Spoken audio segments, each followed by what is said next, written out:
You are now listening to the RSL Show on KSL Sports, Utah's largest sports network. Your number one source for everything Real Salt Lake. Utah's number one rated Real Salt Lake podcast.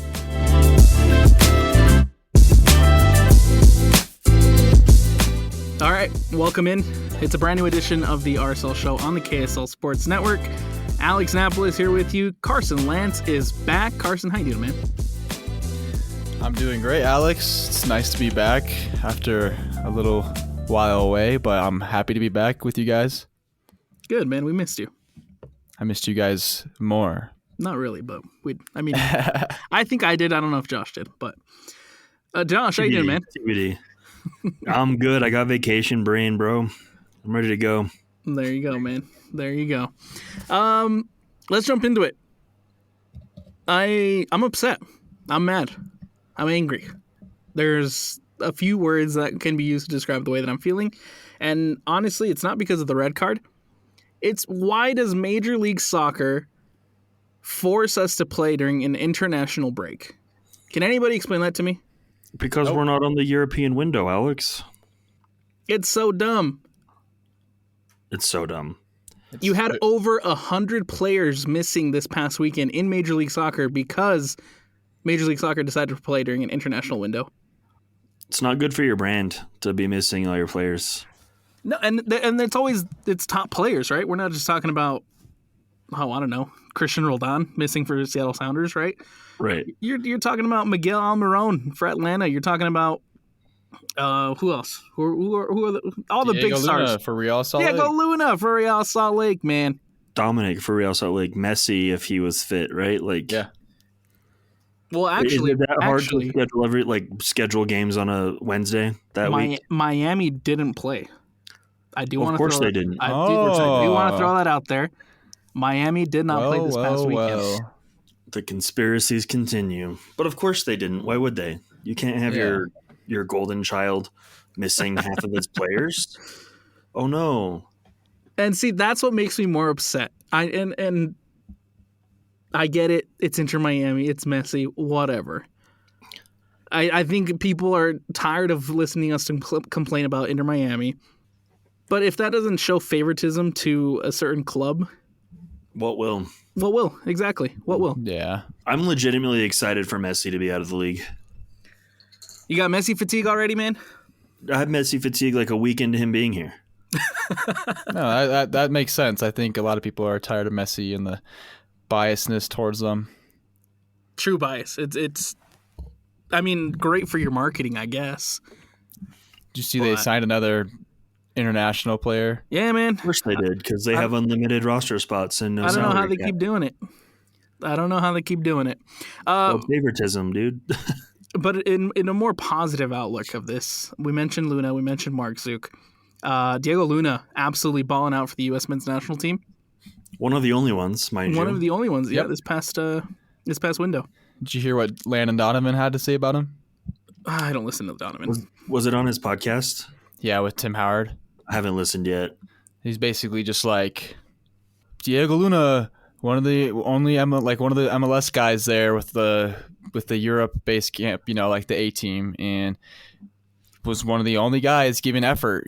Towards the end of the game, he was still pressing the goalie. He was pressing all by himself, and no one else was trying to get back into the game. He's like, just, no one gave a crap. He's like, Diego Luna from January came in, and he looks like he gives a crap. And you got guys like Christian. I'm going to call out Christian Pulisic a little bit, but he just doesn't look like they give a crap. I mean, yes, I do. Those games were awful, right? Yeah. And just games you can't lose as a team that strives to be a powerhouse. Yeah. You know what I mean? You're banging in goals for AC Milan, but you can't score against Canada or Panama? Come on. Yeah. It is unfortunate, obviously, for U.S. men's national team fans, for people who follow the national team, and obviously people like us who want to see the national team do well. The results suck, but I do think us in a local perspective and looking at the Real Salt Lake perspective, how awesome is it to see Diego Luna kind of be shined in a new light after this, even after this window, right? There was already the big, cojones coming into this one, and then now it's the team struggled, but there's this youngster who was pretty much the attacking spark, the spark for this team, specifically in that game against Canada. Yeah, that obviously I selfishly enjoy, right? But otherwise, horrible from the U.S. But yeah, it's always great to see your guy go in and be one of the only ones that does well. Yeah, it bodes well for him in his career. He's got the right mentality. Yeah, I think us RSL fans, who are also our USA fans, have been eager to see Luna get in with that first team with the likes of, Christian Pulisic, Weston McKennie, Gio Reyna, Timothy Weah, and just show everyone why we rate him so highly. And he proved to a lot of people why we like him so much here in Salt Lake. Yeah. Well, and he outshone international talent from the U.S. So that's gonna bump your market value a bit just on its own. I love the discourse we're seeing about Diego Luna. Again, the results not so fun, but we did get an incredible moment where the Panama player Waterman scores and then immediately goes over to Thierry Henry. The video goes viral. The whole exchange between Henry and the Panamanian players is fantastic. If you haven't seen the video, go check it out. But a beautiful moment for Panama, crappy moment for the men's national team. Yeah, but you know what that was from Panama? Passion. There you for their go. country with pride. There you go. Giving a damn. There you go, man. That's the difference. That was a cool moment. Same could be said, as much as I hated it, but the Herediano reaction, right? Oh, yeah. Same kind of thing. Same kind of message, boys that wear claret and cobalt. Diego Luna plays against Canada. Shows up for the U.S. men's national team. And now, hopefully, anticipated, knock on some wood, to be back against Minnesota this weekend. Much needed for Real Salt Lake, I believe, because not the best of results this past weekend. But before we get into Real Salt Lake, I also want to throw out there U.S. Open Cup play. It was happening while we recorded our last show. And Josh, they didn't make it. That was disappointing. Oof. Yeah. Oof. That's a game you gotta win, right? You have to. Yeah. Not good, man. Not good. I know there was some adversity in that one, and some adversity in the subsequent match against Colorado, which they did overcome. But oof, is all I can say to it. It's different when that team gets knocked out in the first round against that team than it is. I guess it's no different for me than if it's RSL getting knocked out. No different. No, but I mean, I think there's a different conversation to be had if Real Salt Lake gets knocked out by El Farolito.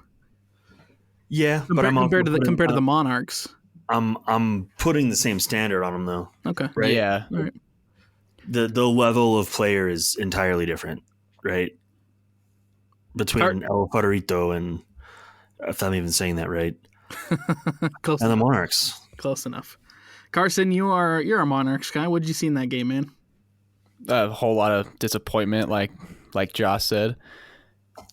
I feel like with the Monarchs, all of those guys are given some of the best training facilities and equipment and opportunity to be the best players they can be. They are training at a professional, one of the top academies in the nation of the United States, and they're going up a team. I don't even know what league El Farolito's from. And they're an amateur. They're a men's league team. They're a men's league team. They are an amateur side. Yeah, and we had the likes of Farnsworth, Kobe Henry, Silva, Tommy Silva, Noel Caliscan, all starting that game, and even Kobe Henry even getting set off in extra time as well. It was. I would say it's embarrassing. I know it's not the first team, but still, I feel like the Monarchs should still had a lot of expectations on them to kind of make a run, especially with the players that they have. A lot of those guys, at the very least, get past amateur sides. Yes, you're exactly. on professional contracts. You know what I mean? Yeah. The only good thing they really come out of that game was let's see, USA and then Chile dual national, and his nickname is Chile. Antonio Racalme came in as a sub. Oh yeah, right. 16 years old and scored a goal. Scored the only goal for Real Monarchs in that game. Not good, Bob. Yeah. Not good. CONCACAF Champions League or Champions Cup out. Open Cup out. And so 4 of the available trophies, Real Salt Lake is two of them, Real Salt Lake is no longer a part of them. Nope. Just gone. Just like That's that. crazy. Yeah. Yep. Well, we move on. We got to say, and we move on this early into the season, though. It feels like the season's already been incredibly long. Yeah. Right. I'm already exhausted. I'm having my summer fatigue in March. We're 5 games into Major League Soccer. We're only 5? We're only 5 games into MLS Oh my. play. I was about to ask. It already feels like we've been hit by a freight train. I was about to ask Josh. I'm like, so how are we feeling after 10 games? No, it's only been 5 games. Yeah, I can't even form my super opinion yet. Yeah. Oh gosh. All right, let's jump into this. FC Dallas game. Do we have to? Yeah, I think that's what the people are here for. Are you guys here for that? If you're not, and you just want us to shut up, say aye.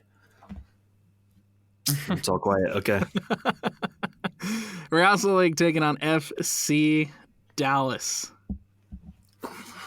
Let's take a look at the starting lineup. We'll start there. Rafa Cabral starting in goal. Philip Quinton, Justin Glad, Brian Vera, Sam Junca, Brian Ojeda, Nelson Palacio, Pablo Ruiz, Ari Piol, Diogo Gonçalves, and Forster Ajago. Those are your starters. Josh, we talked about it on the last show. We expected Palacio to start. And Ruiz to start. But the Palacio one's a little bit interesting, though. It looks like it was a precautionary move for Nelly to sit out. I don't care. We were right. But we were right. Okay. And, we talked about Lachlan getting the start, considering he's the other winger, or maybe even a Wolf, considering he's another winger. And instead we get Ari Piol and Pablo Ruiz kind of playing that Luna Diogo Gonçalves roles where they tuck in centrally. Yeah, I think I was more shocked about Piol playing out wide. Yeah. Yeah. And the worst part is once Lachlan came in, he one of the best players on the night. So I don't know what's going on there, but they need to resolve it because he seemingly has some talent. Yeah. You know what I mean? So the other one I'm concerned about is Philip Quinton playing on the right.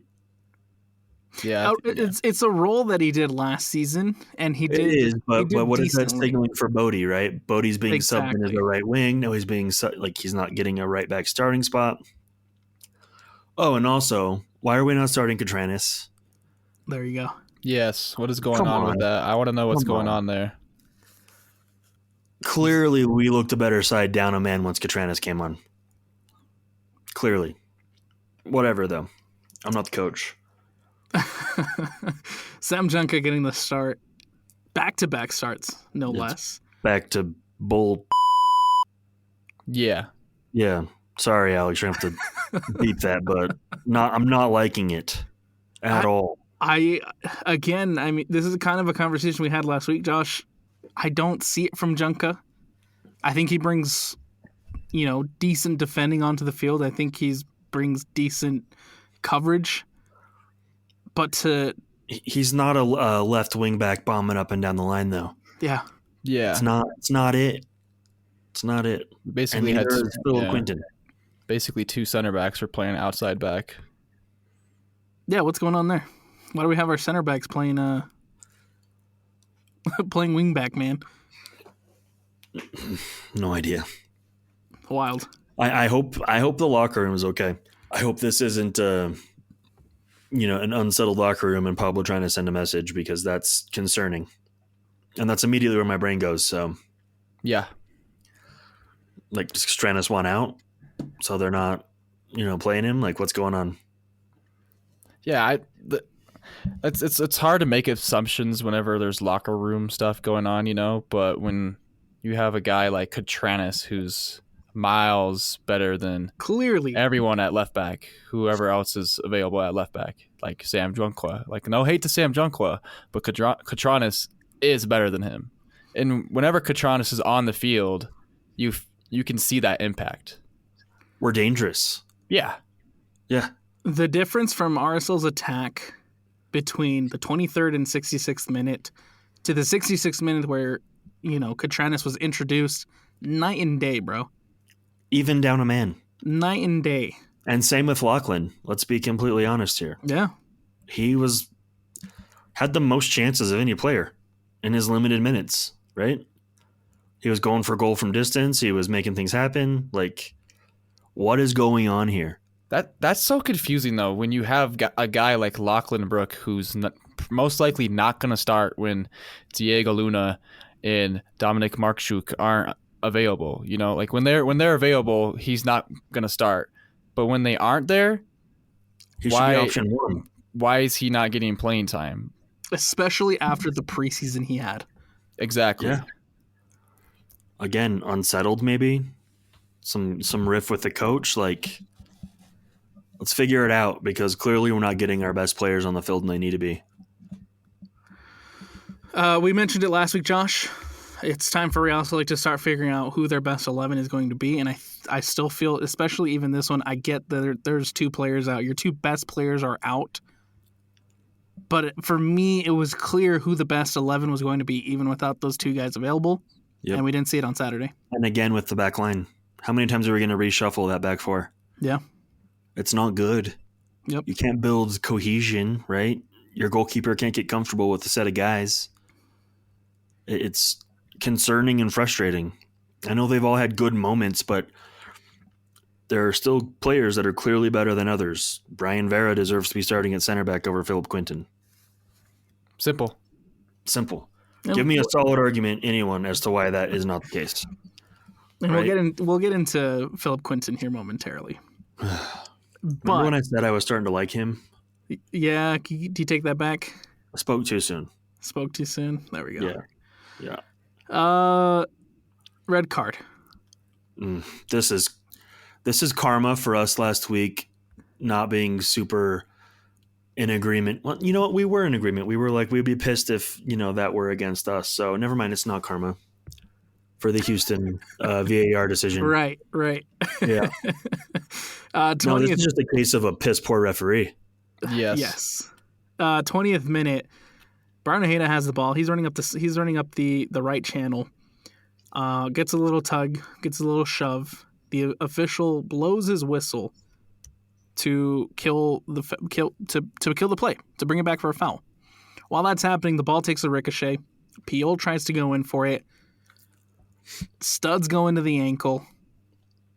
And then the referee Boot not lifted, though. Boot not lifted. And the official decides to go to VAR. After looking at VAR, Sergi decides to send off Ari Piol in the 23rd minute of this one. For me, if you look at a foul live, right, like full speed as it happened, and it looks like the two players are just going for the ball and there's a collision, why are we giving reds here? Why are we being this nitpicky?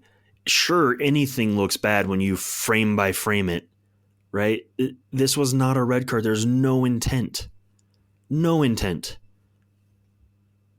Absurd. And this referee obviously has a bad record already. I really hope pro's thinking about not letting this guy run a game for a while, because Buddy was bad. He could not get control of this match whatsoever without throwing yellows. And then they were inconsistent to boot. So, just awful refereeing. I hate referees. I can't wait till we can have AI refereeing, dude. I the same thing that Josh is saying, and it's just terrible, It all started with that red card, and it just got worse and worse from there. And Pablo was pissed. Every call that guy was making, Pablo was like, "What are we doing? Serious? Are you serious?" Yeah. Like, it wasn't going both ways, and like the penalty was pretty bad. Lucio Acosta was throwing himself all over the field the whole time until he finally got a card for simulation at the end of the game. It was terrible. Terrible refereeing. It just really makes the match hard to watch. And then it's irritating when a referee's making such a big decision that's really going to change the tide of a game. In Over the something 21st minute. Exactly. Over, like, he could have easily seen that live. It's after he's blown the whistle, which also really annoys me. Plays dead. Plays dead. Throw a yellow, carry on.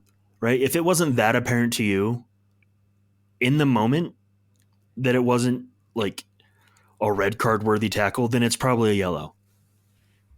You know what I mean? I get why. I get why. Do I like it? No. But I understand why it happened. Right? The cleats, the studs go into the ankle. Right, but Piol mistimed it. Again, and I get that part. He doesn't lift his leg. No, and there's no intent. I agree with you there.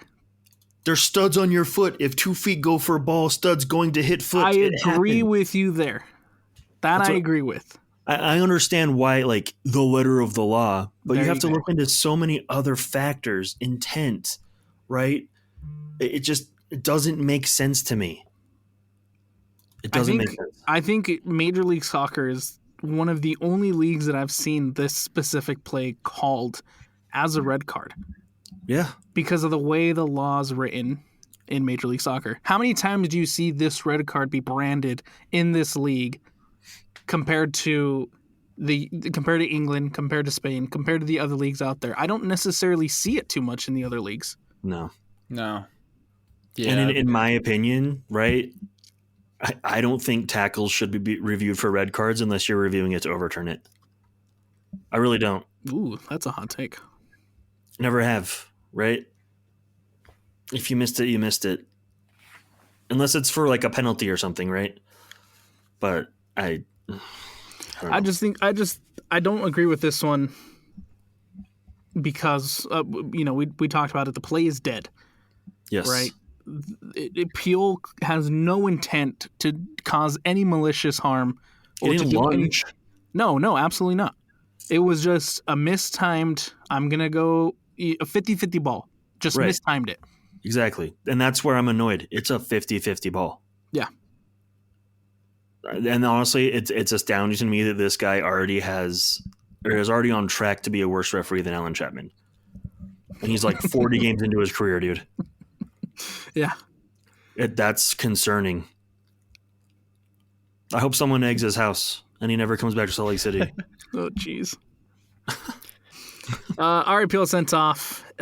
Within a couple of minutes, Dallas is on the attack, and our Lord and Savior, Rafael Cabral, comes up huge with a big save. Moments later, Lucho Costa taken down inside the box. Quote unquote taken down inside Quote the box. unquote taken down inside the box. Referee points to the spot. 32nd minute penalty against Real Salt Lake. And at this point, truthfully, I think it's over. I think this game is done. It's clear. It's clear that the referee does not like Real Salt Lake. I thought we were done as soon as the red card happened, and then obviously the penalty. I was strongly considering just tuning out. Yeah. To save my own sanity.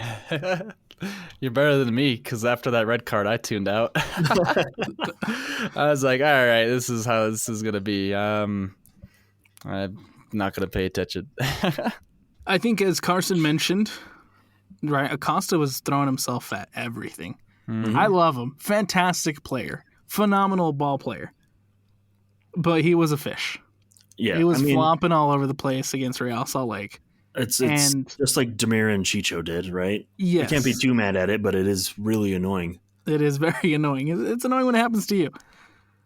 Brian Vera gets caught with his hand in the cookie jar. Has, barely a little bit of a grip on Acosta's arm. Acosta feels it, goes down. It's a penalty. Very, very soft penalty, but it's a penalty. It's so soft. First a soft red, now a soft penalty. You're just thinking, can we catch a break? What do we do to this ref? Right. Why is he so mad at us? But we do catch a break, guys. Because again, our Lord and Savior, Rafael Cabral, comes up huge and denies Acosta from the spot. Remember when everyone on social media was like, "Oh my God, Cabral, he's so bad. Look at this one YouTube clip." No, now he's everybody's favorite. No, Right, weird, right? Weird, right? Crazy what happens when you make a couple game-saving saves, right? Crazy what happens when you don't pay attention to one YouTube video and make your entire informed decision based upon that. He's been the only bright spot really to come out of all of these games we played. He's been an absolute stud. Yeah. It's so nice to have just a solid presence back there that you know is going to keep you in a game. Yeah, imagine if we didn't have him. Yes. No, I don't want to think about it. I think of all the players that Real Salt Lake brought in between the last summer transfer window and this past winter window, I think Dominic and Cabral are the only two that have become taken it and run with it. Have taken it. Yes. Yeah. Yes. Yeah, he's an absolute stud. He's he's going in the jersey rack behind me. I just need to find a game worn, but that's a new target of mine. Those might be rare right now. Oh, very. He's only got 5 under his belt. Yep. All right, 0-0 after the penalty save. FC Dallas still has a couple more opportunities prior to the end of the half. Sometime in stoppage, there's a little bit of a delay because there's an FC Dallas player down. And so the official adds 5 minutes. Houston player goes down, wastes a little bit of time. And then in the 52nd minute of only 5 added on, there's a ball that's whipped into the box by Shaq Moore, who I mentioned in the last show, Josh, has been playing really, really well. Shaq crosses it in. And who else is there but Philip Quinton, who can't get to the ball. How is our tallest guy the worst in the air? How? Make that make sense, guys. How? I mean, I could probably buy if he was like, I looked over my shoulder and I didn't see anyone there because Lucho's whole 5'0", but you got to cover your back post, man. And those runners. And you're the tallest guy on the field. Get to that ball. Get to it. It's not the first time Philip Quinton has cost us a goal in the air this season. No, just this season. We're not even talking about last season. No, we're not. Two this year. Yeah. It's 2 this year. It's not good. You're supposed to be the guy defensively taking care of anything that comes in the air. Yep. It's not happening. Embarrassing, man. Like I could imagine being that tall and letting a guy like Lucho Acosta get the better of me on a header. It's the equivalent of like dunking on Shaq. Yeah. You know what I mean? Spud Webb dunking over Shaq. Right. Like postered. Yeah. Bro. It's show some aggression though. Like show some aggression. Like how are you going to let a guy like Lucho Acosta just sneak by you for a simple header? He lost his mark, man. Like, yeah, my guess is he wasn't paying attention and tracking, man. And it's just terrible. That's terrible defense, man. Especially when you're down a man and you have to be on. Show some aggression and passion. Like you're at home playing FC Dallas. You have already given up a penalty. Cabral's save should have been enough to like get something momentum going, you know? And then just to let a simple cross to 5'5" Lucho Acosta just taps it in 5. Yeah, 5. That's even worse, man. 5'3" is crazy. 5'3" Lucho Acosta just taps in a header, makes the game 1-0 on 6'5" Philip Quinton. Yeah, like a high school kid could win a header against Philip Quinton if we're talking about height. It's embarrassing. You know what I mean? Yeah. It's not good. And again, this is why I'm over Philip Quinton. Yeah. Like we've given up plenty of goals in the air, right, with a Vera Glad partnership. But they're almost always contested at least. Yeah. The negative one 2 weeks ago against San Diego was completely uncontested. Yep. Just ran into the box, all completely unmarked, and Quinton didn't get to his mark. Exactly. So fast forward to this FC Dallas one, it's almost the same situation where Quinton, he's marking Lucho at first, and then he takes 2 steps up to try to, I don't know, set up the offside trap. I don't know. I couldn't tell you what exactly he was trying to do, but he leaves his mark, takes 6 steps forward, loses his mark. And then by the time he realizes that the ball's coming in off a deflection, Tries to get back to Lucho, but by then it's too late, and Lucho beats him to the header. Leaving your mark when it's the best player on the opposing team. I just want to point something out that Got it. Philip Quinton's ground duels in that game were 1-for-6. And so that's his duels.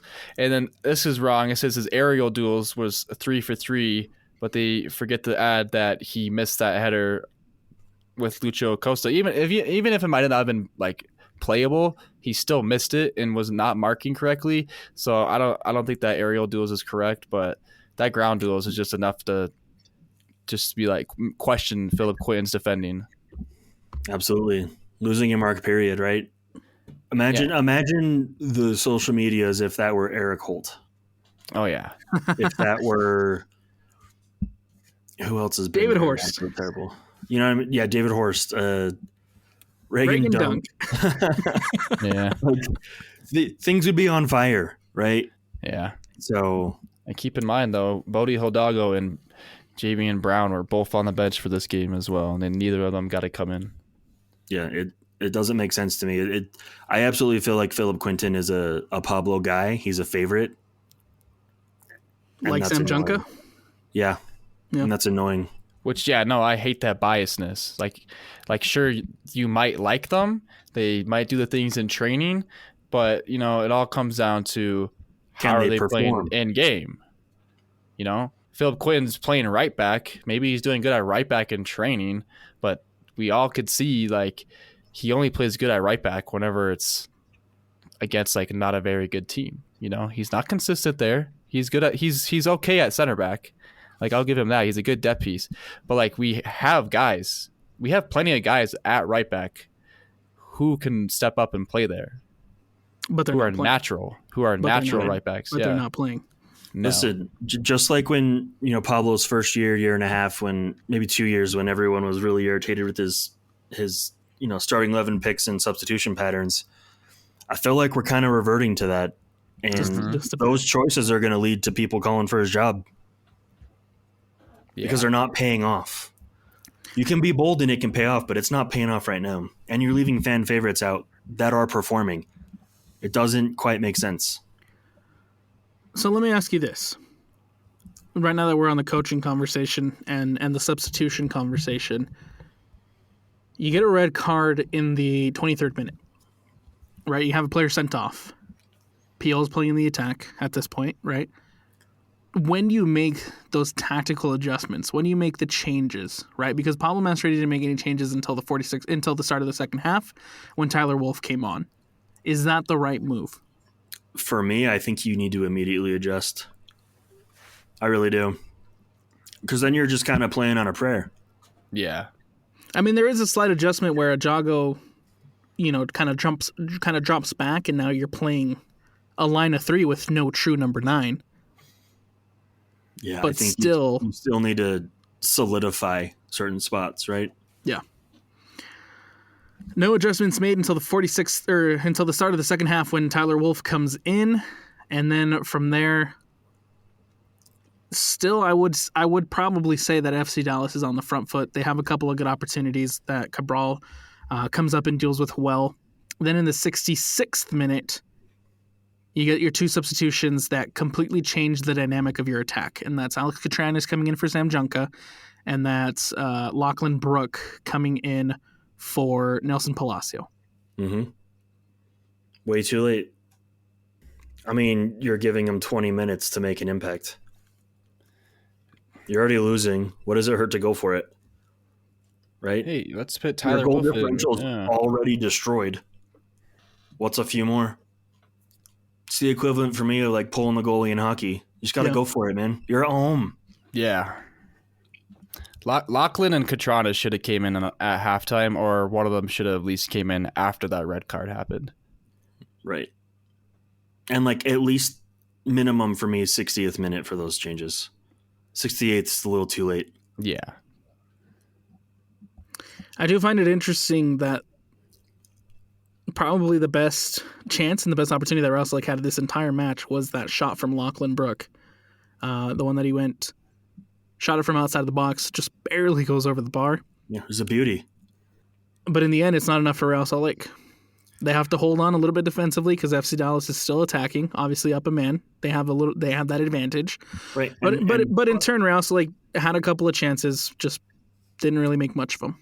And honestly, props to the boys for not conceding more goals. Honestly, Yes. that is one positive we can take away is they were able to hold fairly strong out of a center back, dumb moment. We looked pretty good holding it together. But again, the spark was too late. Our depth is kind of concerning. Every year we hear we have the greatest depth ever, but it's not being used properly.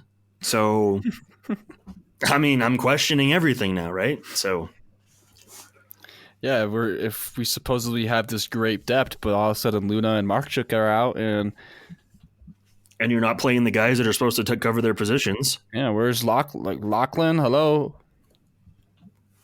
I mean, Gozo's gone as an international cap, but like Lachlan, I feel like if he's healthy, why is he not playing? And like, hey, let's play Pablo Ruiz out in the wing instead of a natural winger like Lachlan Brook. Doesn't make a lot of sense. Where we were having that conversation about biasness. Mm-hmm.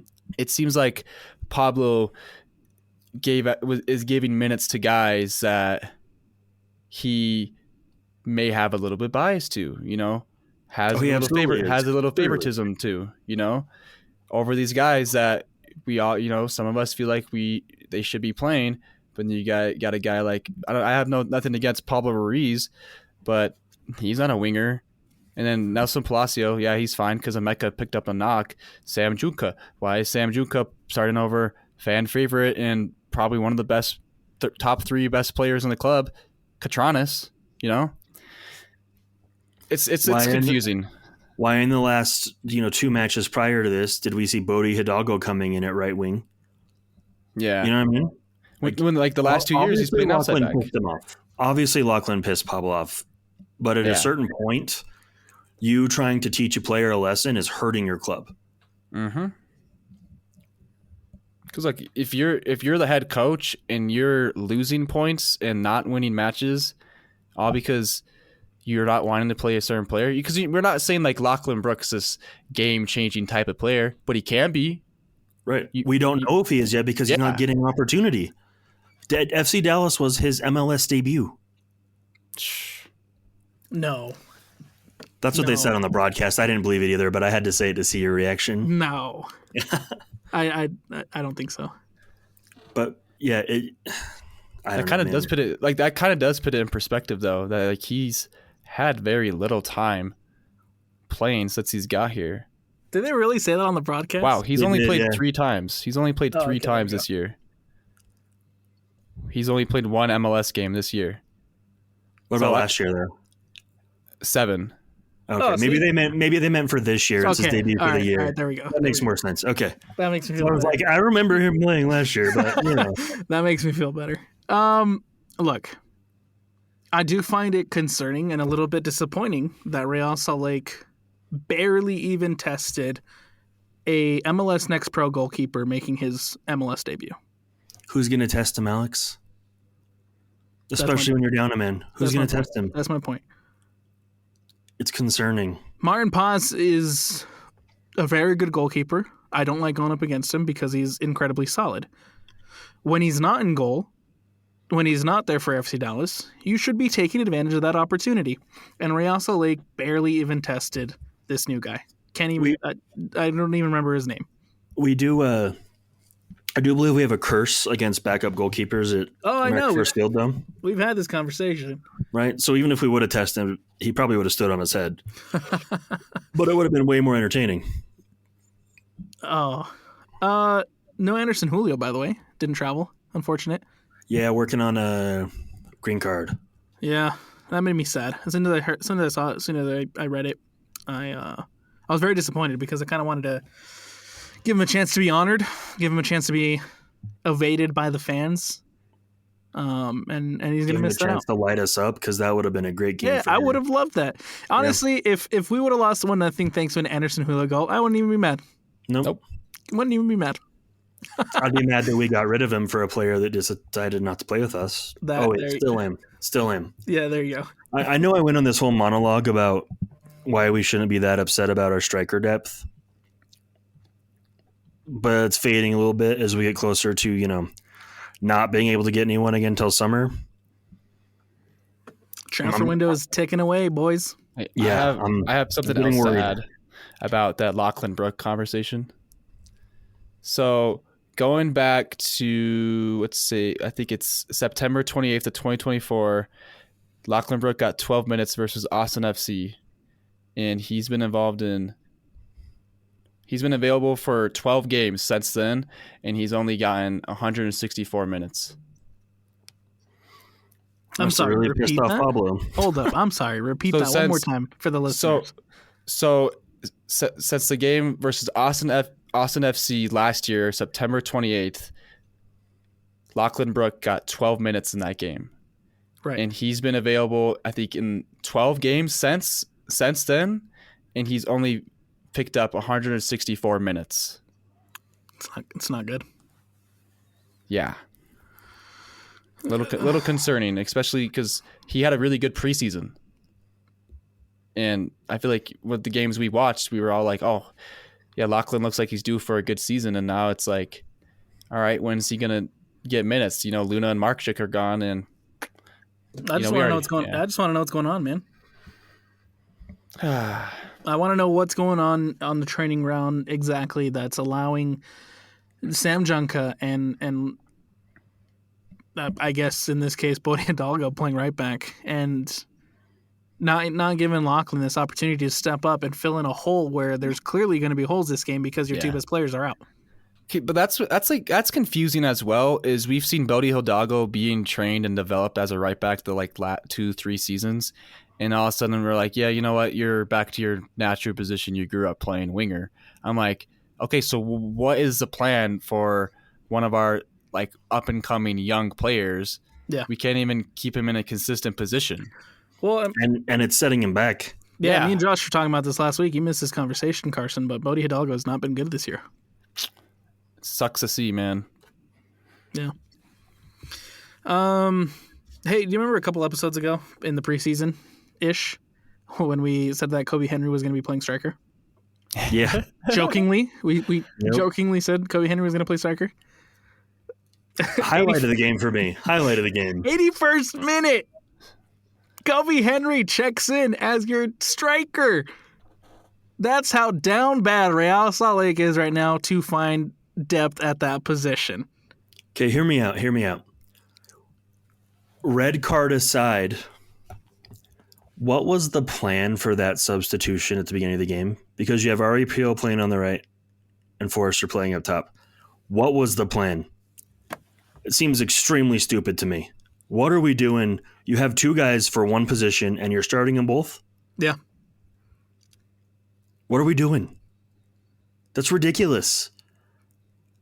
So at any point in this night, we would have seen Lachlan Brook, Owen Wolf, Kobe Henry, someone like that playing striker? What are we doing? You're already light.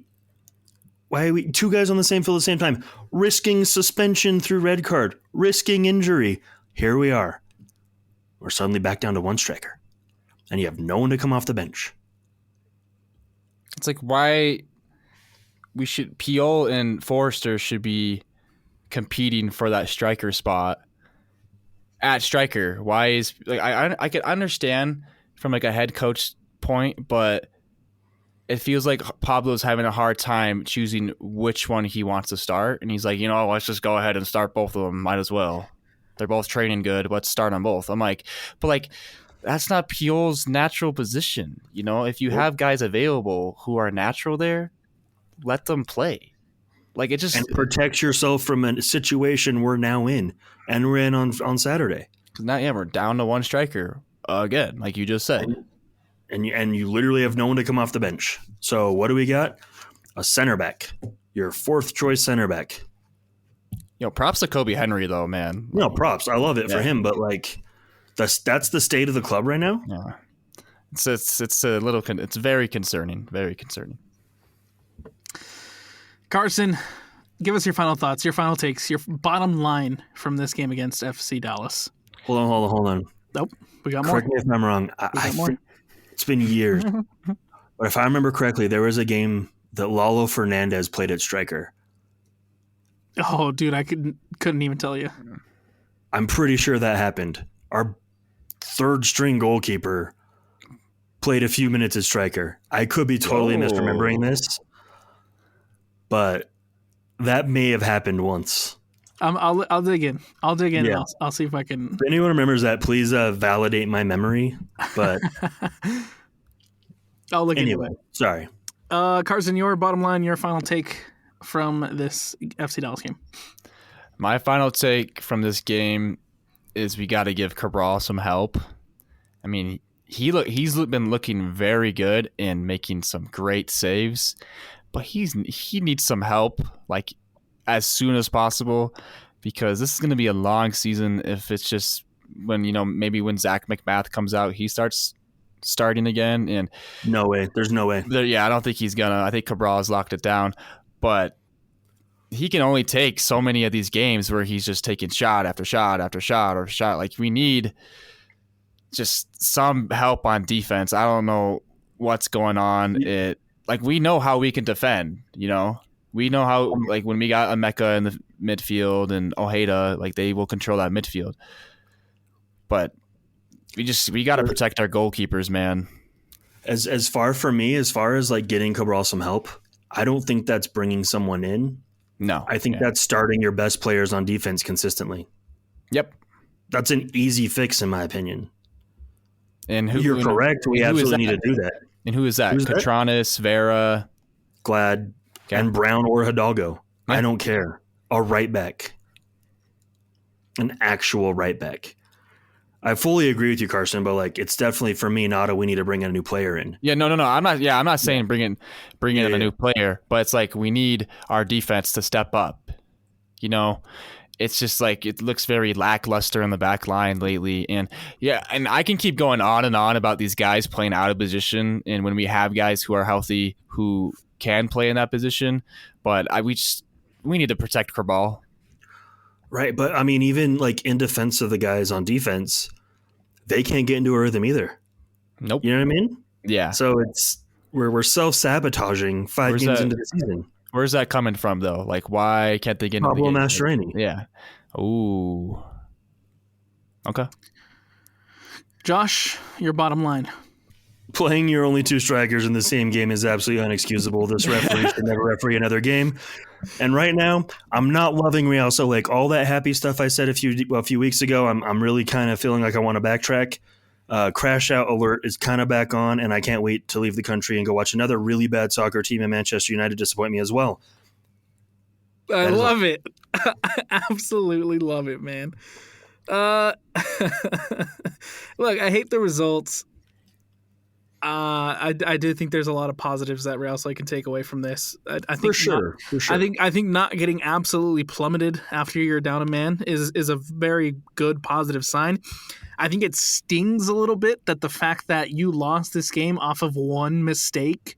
Yep, 100%. Just one mistake. I mean, look, yes, you're down a man, but Real Salt was in this game for 90 plus.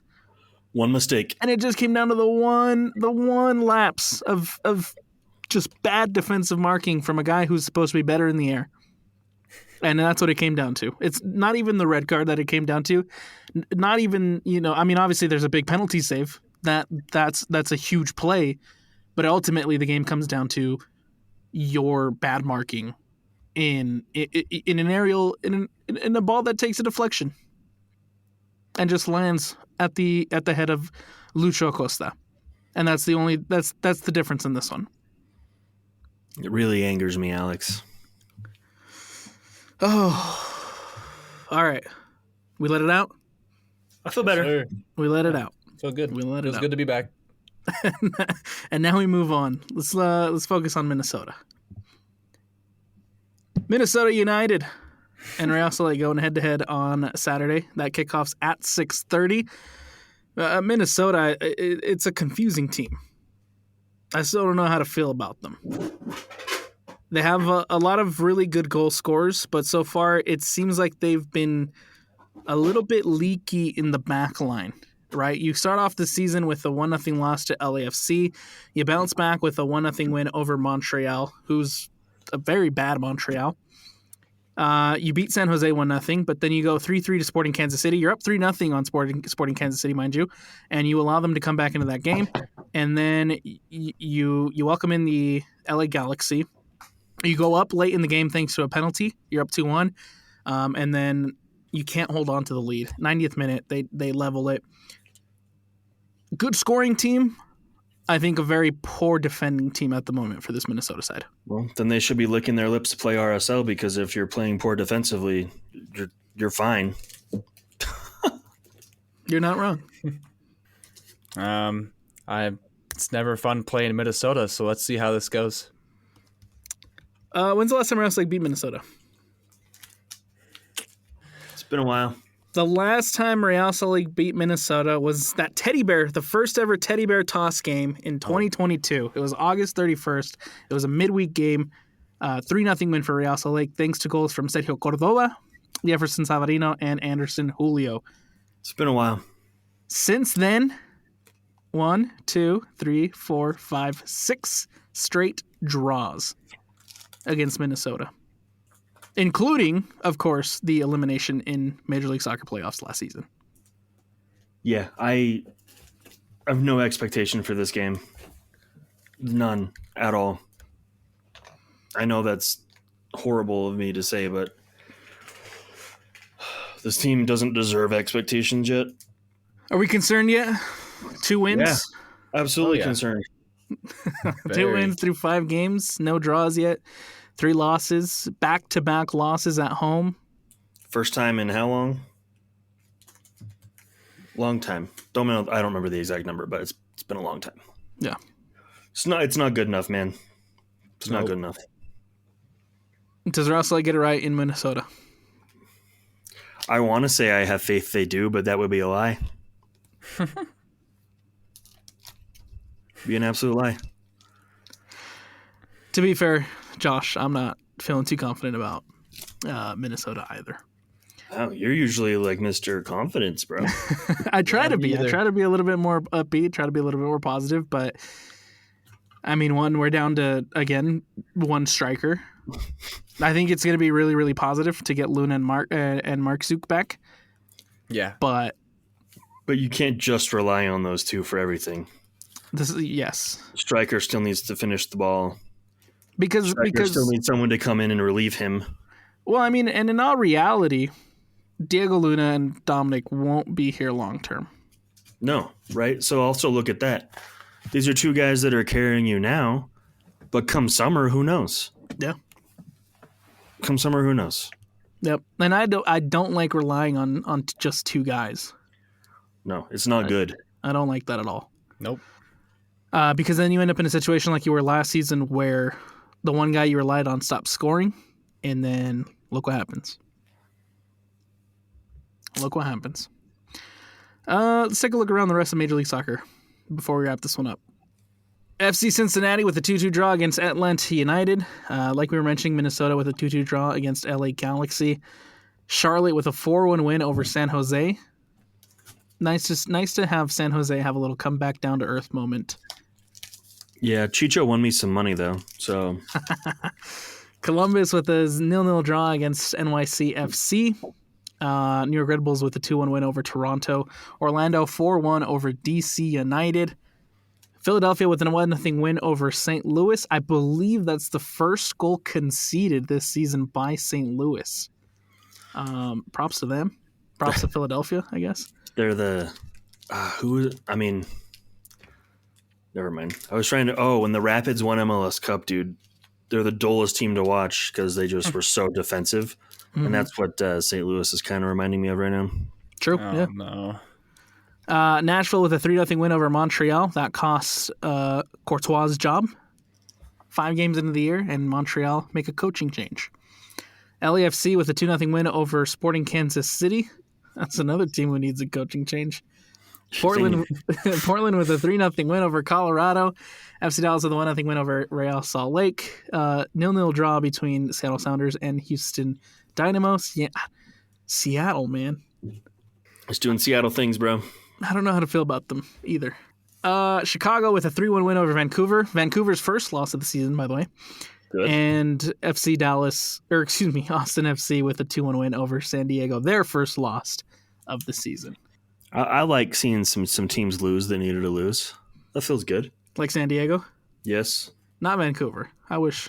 I mean, I'm kind of glad they lost just because I don't want to just sit and hear about a team that's undefeated while we suck. Yeah. That's a selfish thing. Well, how about Houston Galaxy, New England, Sporting Kansas City, Toronto, and Montreal, who have yet to win a game this year? Hey, they're just a little worse than us. Toronto's so bad. Toronto's. I think. Oh my gosh. I think even though Montreal's at the bottom of the table, I think by far Toronto is the worst team in Major League Soccer. The fall. It's wild how far they've fallen. Yeah. Oh, it doesn't make sense. Oh yeah. Was Michael Bradley that good? No. I think it was Jovinko, man. Yeah. It was Giovinco, Jovinko. Jovinko was the one running that ship. Man, I loved watching Giovinco, man. Let's take a look at some reactions from the fans, from you guys, after this 2-1 loss, or after this 1-0 loss to FC Dallas. A lot of really good comments that I agree with a lot of them. We'll start with Grizz, R.A. Grizz, our guy, the Grizz father, who says attack is much more threatening with Catranis in it. Yeah, buddy. He gets it. Nate Otterstrom, who says, I didn't love having to turn to so many defensive players when chasing a game, but was honestly impressed with the chances they created. Need more attacking depth, even though a few guys were out on international duty. Catranis and Henry should be getting starts over PQ and Sam Junka. Yep. Yeah. Yep. I also thought Brooke was active and dangerous. Would love to see him get more time. I'd probably pick him over Wolf off the bench. Oh, Yes, absolutely. And honestly, I wouldn't be mad if Henry solidified a right back starting job either. Yeah. But that's neither here nor there. Andrew Kaufman, Quinton losing track of Acosta on the goal is mind-blowing. Quinton does 4 to 6 bad plays each game, and we can only hope they are punished with picking the ball out of the net. It was again tonight. It's the new Eric Holt, brother. Tyler Hampton says Lachlan is goal hungry. He deserves more minutes. Junka is very good, but Catranis is more creative. He brought some serious energy tonight. We really missed our consistent player in Nelly and our most creative player in Luna. Yeah, I also think we didn't really touch or talk about it too much, but I think Nelly was a pretty sizable miss as well. Yeah, but I also think Ojeda was absolutely stellar. Yeah. And I thought Palazzo played pretty well too. Yeah, he didn't have any until he got subbed out. Yeah, he didn't have any glaringly bad moments. But it's clear that Anelli and Ojeda, the Anelli-Ojeda partnership is still the best partnership you got. Absolutely. There's no doubt. Travis Brady says, terrible ref, proud of the team, and Cabral did amazing. It sucks to lose a game when the referee doesn't know how to ref a game. I think the commentator said 14 red cards in 40 games as a ref. That's 40% is suspicious. That's mind-blowing. Yeah. That makes me think he's on the take, bro. You know what I mean? Who's paying him off here? Is he trying to, upset Prize Picks or something? Come on. Devin Miller, says, my doubts on Ajago were definitely solidified tonight. Attack significantly improved once he came off for a center back nonetheless. You can't continue to start. Should have had Piol at the 9 and started Brooke, who looked very threatening. Yup. You get it, Devin. Yeah, he gets it. You get it, Devin. Our guy, Alex Massimo Sweat, who says, hard to be down on a team that fights that hard in that situation. The high press through the 70th and 80th minute with a constant pressure while down a man was impressive. That's really big stuff. Lucky result, on to the next, but want to start getting more results and confidence before we find ourselves in a hole this season. Yeah, we're well on our way. And I agree. Again, proud of the players. Yep. I'm not mad at the players -1. We all know who that is.